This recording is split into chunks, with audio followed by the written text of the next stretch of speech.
Welcome to Live in Color. I'm your host, Jessie Perez. And if this is your first time joining us, Live in Color is really all about learning a new language. Just like it takes practice to become fluent in a language, it takes practice to become fluent in color too.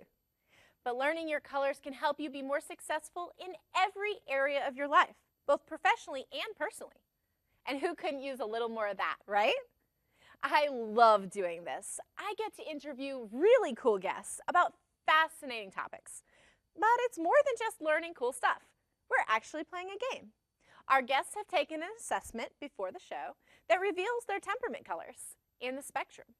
And this isn't some mystic phenomenon. This is actually based on centuries of cognitive science research. And it's fun. You know, big companies have been using this to help build teams for years. And this treasure, which was once reserved for the fortunate who were able to work for big companies that poured lots of dollars into professional development, is now yours. Today, I bring it to you. As you learn to speak color, I invite you to play along with me. And if you can guess our guest colors before I can, you might win a prize. If you go to WeSpeakColor.com, you can submit questions for our guests online. You'll be able to learn about the upcoming topics and join the game.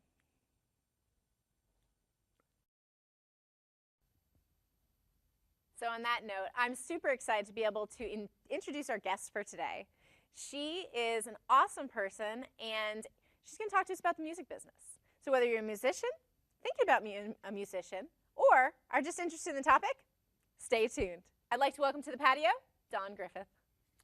Hello, hello. Hello, I'm so glad to have you with us. No problem. Thanks for having me. Of course. Well, so, you know, this is definitely a topic that, I mean, everybody's interested in. The music business, right? We think about, like, all these celebrities and, you know, unless you are a celebrity, you kind of, like, have in the back of your mind, oh, wouldn't it be cool to be up on the stage singing? Mm-hmm. I actually used to want to be a singer. My sister got the gift. I was so upset. But, you know, I mean, hey, it rolls how it rolls, right? Mm-hmm. So tell me, how did you get into the music business? Well, I started out, I moved to Nashville in 2009, and I decided I wanted to do something that I loved. So it was all about getting into the entertainment industry. So when I moved up here, I started as a promoter, and I just was promoting at different places downtown on Broadway and 2nd Avenue and doing my own little shows. Majority, well, I won't even say majority. I'll say 100% rap, hip hop. You know, that's me. That's my background. And from there, it just kind of like morphed into something bigger than I ever imagined. So I went back to school, got my master's degree in entertainment business. Took me a while to get my foot like really in the door. Mm-hmm. Like it took me a while to really start making money in the music industry. Okay. And I think that's a common misconception, is that people see the celebrity side of the music industry, right, but they don't really understand how hard the artists have worked and how many years they had to grind to get to where they are. And then a lot of it is just, I hate to like bust anybody's bubble, but a lot of it is just rented cars and jewelry, and you know, it's definitely a job. It's a full-time job. You know, that's definitely not how we see it, you know. We look at everybody, you know, on the TV, and when they're music videos, we hear them on the radio, and we're like, they have a song on the radio, they're famous, they must be living it up, right? They just travel and party and kick it all the time, but that road life is no joke. Like, to be on tour is just city after city. Like, most of the time you don't even know where you're at. You don't know what you're going to eat because it depends on what the green room, you know, what catering is for the green room. It's not as glamorous as it seems, unfortunately. That is kind of a bubble burster. Yeah. I expected to have, like, the hype and the hip. And yeah. I mean, I could sell it to you like, oh, yeah, it's so glamorous. You're always going to be a millionaire. You're always going to make a lot of money being an artist and being in the music industry. But that's not reality. The reality is it takes a long time to make money in the music industry. And a little bit of being in the right place at the right time, I would assume. Yes, it's definitely a relationship industry, too. Mm-hmm. You know, that's something, I guess, that we probably don't even think about. You think, okay, if you're good, you get up there, you do your thing, people flock to you, and then you become famous. Right. But, like, when you say it's a relationship thing, how do you build those relationships? How does that work? So you just have to get out and network. Like, you have to be the type of person who is willing to move around. if you're the kind of person that can't go anywhere alone, you're probably not going to make it in the music industry, because you're probably not going to have a posse with you 24/7 that's going to hit every songwriter's night or every networking event. Like, you have to be an independent person that's willing to get out, just step out in faith, and just meet people and just strike up a conversation and do collaborations and, do what it takes to really make it. And when you say make it, is being on the radio, is that making it? What do we consider making it for an artist? I would say that making it is probably different for each individual artist. A hit song, of course, is what they want. Yeah. But then the music industry it starts with the songwriter. Like, somebody's got to write the songs. And just thinking about rap and hip hop, I mean, most artists, they have to have content, and it has to be relevant. So that's where it starts, is if you're out there trying to be an artist and you're trying to really write about something you don't know about, that's not good. Like, if you're a rapper, then you need to be rapping about what you know. Like, don't be fronting on stuff you don't know. If you're a songwriter, like if you're a country artist or a rock artist, you need songwriters with you, because they have that gift to bring out and make those hits. So that's what I mean. It's a relationship industry. Like, it takes a team to make one song. Wow. Mm-hmm. Yeah. I guess, that's definitely a side that we don't see, Right. We just see the finished product, and it looks so polished, it looks so nice. Mm-hmm. We don't see the hours and the teams that go into making that possible. Yeah, those late night studio sessions. But you didn't start in the music business, though, right? No, I started out, when I first started going to college, I was going to school to be a computer engineer. Well, that's a little bit of a stretch, I would think. Stretch, yeah. Right? So I was headed to Silicon Valley. That was my goal in the 90s, and the company I worked at worked in the semiconductor industry, and that market started tanking, and they started laying off all of their computer engineers. And so I was like, okay, what do I do now? Here I am. I'm in this multi-billion-dollar company. I got my foot in the door. So I was working in their accounting department. And so my boss at the time, she calls me in, and she's like, if I could guarantee you a job in accounting, would you consider changing your major? I said, well, let me see how far behind that's going to put me, because I was about ready to graduate. Oh, wow. So I went to school, talked to the dean, worked it out. I was able to graduate at the same time. Oh, that's great. Yeah. I mean, that's almost unheard of, right? Yeah. Like, I had to negotiate some Fortran programming for some foreign language credits. It's a language, right? It's just a computer language. That's exactly what I said. And he was like, I've never had that argument before. I was like, well, there it is. So give me those credits. So he gave me the credits. I graduated at the same amount of time. And basically, I worked the next, 20 years in accounting, and, worked all over the place. I worked in Cleveland, I worked here, and worked in China. China? Yes. Oh, well, that's neat. The funny thing is, as much as I've worked in accounting, I've worked in audit and everything, right? Mm-hmm. But the funny thing is, the way God knitted all this together is that computer engineering desire that I had, every position that I've ever been in accounting had something to do with technology. I was either auditing systems, I was in China implementing systems, I'm over here building systems. Like, everything had to do with accounting and technology. Wow. So it was like he put everything together. And then when I went back to school and got my master's degree, now I work in the music industry at a fintech company. Wow. I mean, it's kind of like you see all the pieces coming together, and you couldn't have planned that better, right? It's awesome. Like, it's living the dream, like, literally, because I get to do what I love every day. I have an amazing team of people that I work with. And like the company I work for, we can go in shorts and flip-flops, or, awesome. Like whatever we want to wear. It's cool. So I have no complaints whatsoever. So I guess there's a moral to the story that if you want to go into entertainment, it's okay if you start in accounting or computer science. Okay, because that's probably going to be the only thing that pays the bills. Okay, there you go. Until you make it, because it takes a long time. Like, I lost a lot of money when I was promoting shows. It just takes a long time. It's a grind. It's a constant thing that you just have to stay on top of, and you just cannot give up. That's the main thing. You probably have to be on like 24/7, Yes. whether it's marketing or calling people or being available for those connections like you were talking about. You have to be on. You have to be available. You know, you have to stay on top of the industry, like what is going on in the industry. You've got to, you know, what's at that point in time, it was like, what's the most hopping bar that plays hip hop where people are going to come to, you can sell out this show. And so you have to like really work it. Like it's a business, and it's something you have to stay on all the time. It's kind of the logical steps. It's like a process that you have to lay down with the logic to really get to your finish line then. So not a jump in and it happens thing. No, definitely not. And like, don't be misconceived that it's not going to happen like that at all. And, you know, I think, you know, a long time ago we figured, okay, artists, you know, they get on stage, they have their concerts, you buy their, you know, their album, whether it's, you know, on a vinyl and a CD and a cassette. I mean, you know, all the mediums have changed, right? Right. But nowadays we're not even using those. And so you've got all these streaming, you know, systems and things like that. So how do artists get paid now? So I read an article the other day that said the music industry generated $43 billion in revenue.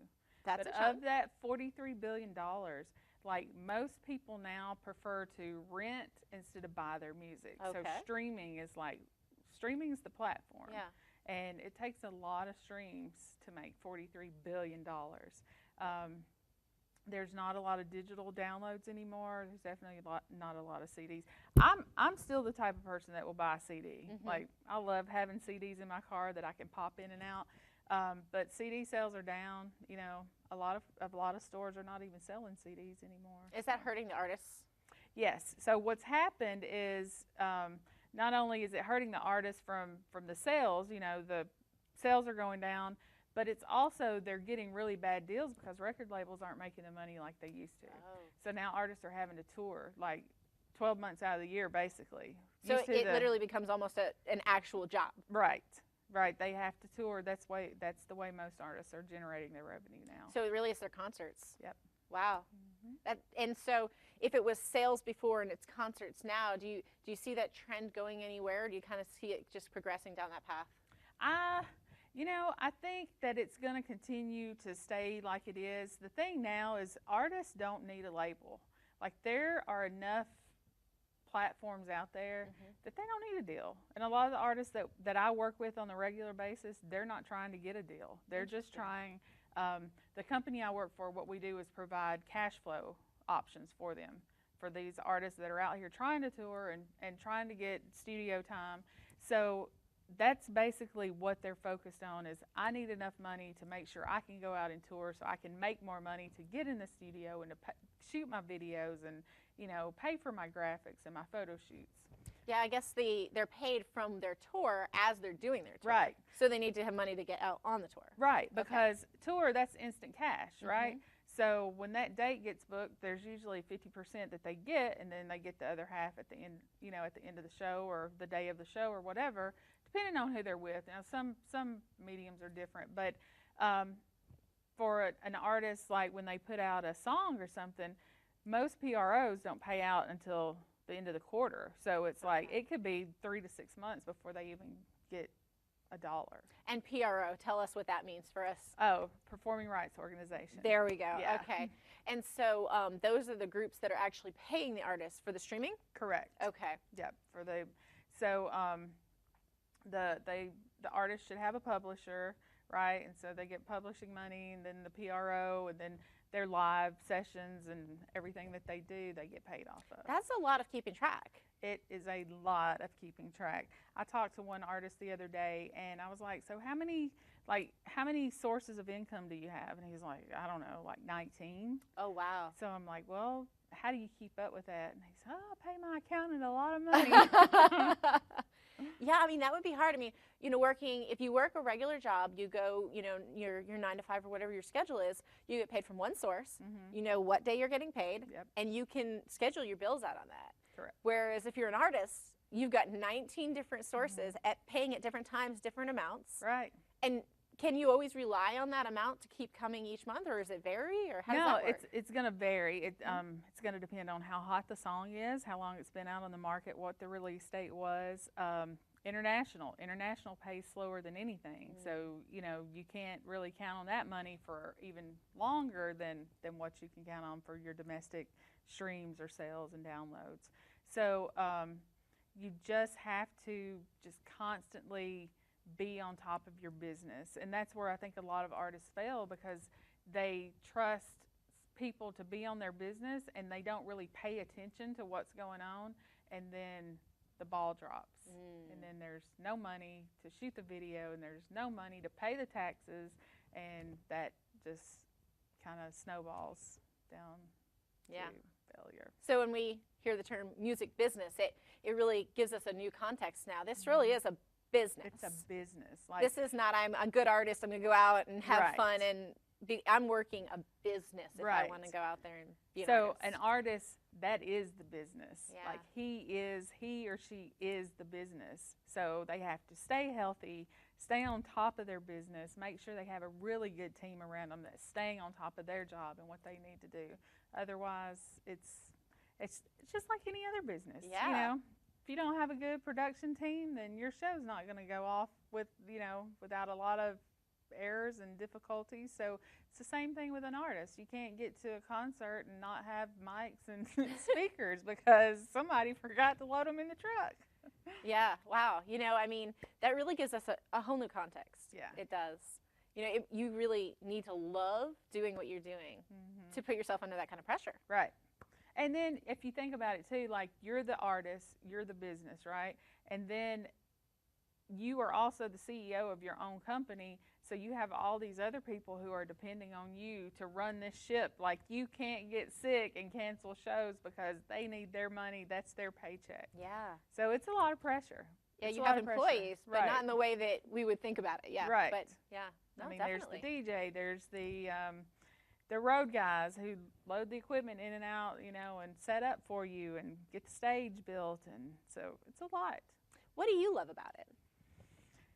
I think I love seeing people's dreams come true. Like we had a songwriter in our office today, and he played us a song, and let me tell you, I'll listen to country music, but I don't listen to it all the time. I usually listen to CCM or Christian rap or something like that. But this song that he played us, I was like, yeah, this is for real. Like, who is going to buy this song? Because that's songwriters sell songs, right? So I'm like, man, I just started racking my brain, who could I hear? What famous person could I hear singing this song? It was a great song. And he was really proud of it too, and he did a good job. It was great. I wish I could let y'all hear it because it was so good. And now the songwriter side, did they have the same kind of business that an artist does, or how does that work? They do. They have to. Their business is a little different than the artist because songwriters usually don't tour. But what songwriters do is go to writers' night. They want to get their songs out there so that people can hear them, that they can write well, and so they can get in front of people who buy songs for Garth Brooks and their team and those big guys. So yeah, it's still the relationship thing. Yeah. Well, it sounds like.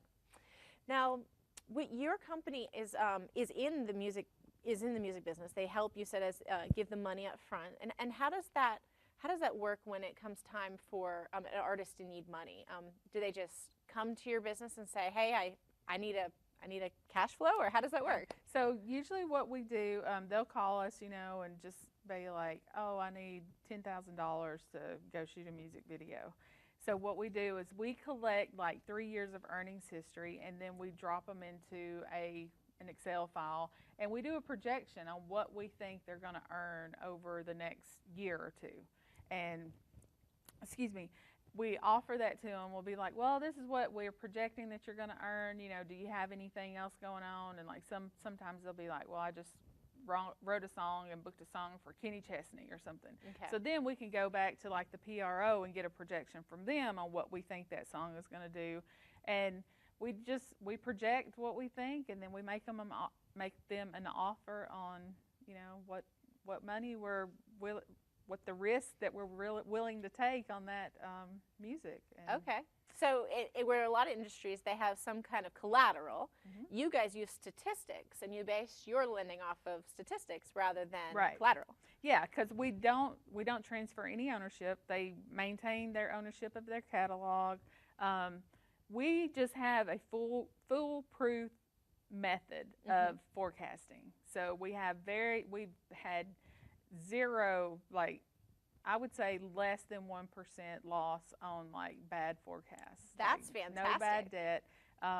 We're conservative, but we also look at the bigger picture too. Like, we don't just focus on the numbers. We look at who it is, you know, how hot are they? What are they doing? Are they actively working? Because that's another thing that sometimes artists fail. They'll start out and they'll be doing really good, and then they stop. And you can't stop. Like, you got to keep moving and keep going and keep putting songs out and videos. And, you know, we talk to independent artists all the time, and that's the main thing they say is you just have to keep moving. So it really is about the next big hit. Right. So we look at all of those factors when we're considering, like, oh, I need $500,000. Okay, well, let's look and see what you've done in the last 3 years and what you've got planned for the next year. Okay. And now, in addition to that, if I understand correctly, your company also helps people manage their streams of income. Is that right?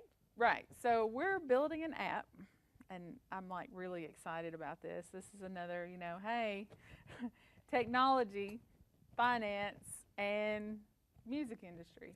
So we're building an app, and it is going to allow artists to log in to our portal and pick their revenue sources, and we will be able to bring those all into one place so they can easily see what they're earning, what their historical earnings have been, and then we can help them forecast of what we think their future earnings are. We're going to be able to help them budget for tours. Oh, great. Because a lot of times, like, artists like to go out on tour, you know, and they may spend too much, like, oh, I'm going on tour, I need a tour bus. No, you don't, boo. You need a 15-passenger van. Is exactly what you need. So what we'll be able to do is take all of the information that we have, like all the knowledge that we have, because we have a team. Like, one lady in our team has worked for big country superstars. Another guy, he currently works for huge superstars. And so this team is helping build this app. So we're going to be able to take all this knowledge and put it into one little database and let them be able to click through and figure out, okay, I want to do a 12-city tour. How much money am I going to need? How much money am I going to earn for that? And how much money do I need to advance? Oh, that's fantastic. Yeah, it's awesome. And now, who will this app be available to? It's going to be available to any artist. Wow. So we're not going to limit it to just our personal clients. We will make it available to anybody that wants to use it. That's great. Yeah, and then that includes people kind of starting out as well as people who are there's going to be benefits in there. There's going to be other things too, like credit repair. We're going to have other little bill pay services. You can drop your expenses in, and we'll help you create like a monthly budget. It's going to be like multi-dimensional. That's great. And coming from experts in the industry, right? Making sure that it's actually meeting the needs of the industry. Exactly. That's fantastic. Yeah. Now, I think we actually have a little demo of it. Yes. Can we go ahead and cut to that?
was fantastic. That's my baby right there. I'm so proud of that. That really gives us a good idea of like all the different features that it offers for artists. I mean, how valuable. I think it will, like, we've been doing a lot of market research, and you know, everything that we're offering is what artists have asked for. We did we call it Know Your Customer Tour, and so we have this virtual ATM with TuneCore and Sony, and so we went out on a tour and met with like artists at TuneCore, and we got their feedback for what they wanted, and that's kind of like the basis for what we're building. Nice. That's awesome. Well, I think it's about time for our game. So I'm going to pull out my color chart. And you know, Dawn, I've really enjoyed talking about the music industry. You have such a knowledge base, and it's been really neat to kind of hear you put that knowledge base in action, you know. It's interesting that you kind of went into accounting with computer science, and I have to say that a lot of accountants are gold, and it's because, you know, there's defined rules and structure in the way that a gold thinks, and that exists in accounting and in computer science. So a lot of developers actually end up being gold as well, and since that's kind of a path, I might leave that as like a higher color. I also heard you say that you want to help people, though. You want to help people kind of reach their potential. And helping people is something that is very innate to blues. You are in the music industry, and usually that means you like to have a lot of fun, and so orange tends to be a fun seeker. So I'm having a little bit of a hard time because it seems like your colors might be a little bit closer together. There's a spectrum, and we all have that. So I'm gonna go ahead and move your green towards the end, since that's not something that kind of jumped out at me right away. Okay. I am really feeling that blue is in there somewhere. I'm gonna go ahead and put your gold first, just because of the structure and the different jobs that you kind of gravitated towards, particularly in the beginning, which would put your orange here. Although, I don't know, I see a little bit of flair and fun in there somewhere. So I guess without further ado, would you like to reveal your colors? Let's see if you are on point. And, ooh, I am really, really close. Okay, so we've got the gold, the blue, and I did get the last two backwards. I definitely felt like I was seeing a little bit more joy and excitement and kind of flair in there, but I mean, it's in there. You know. We are all a spectrum, which is great because you can really reach in and pull out from any of your colors. Well, you know, this has been so great to have you on the show. Thank you. And for our audience, I want to let you know that if you want to find out more about speaking color, you can pick up the book, Color by Design. And you can get more on that on the website, wespeakcolor.com. And also, another great way is to book a workshop, a quick 3-hour session, and it's a whole lot of fun. Great for team building and professional development. Again, you can find out more on both of these at wespeakcolor.com. And so, Dawn, I just want to thank you again for coming on the show, and I look forward to hearing how this app does once it comes out. I know, It's very exciting. Yeah, thank you.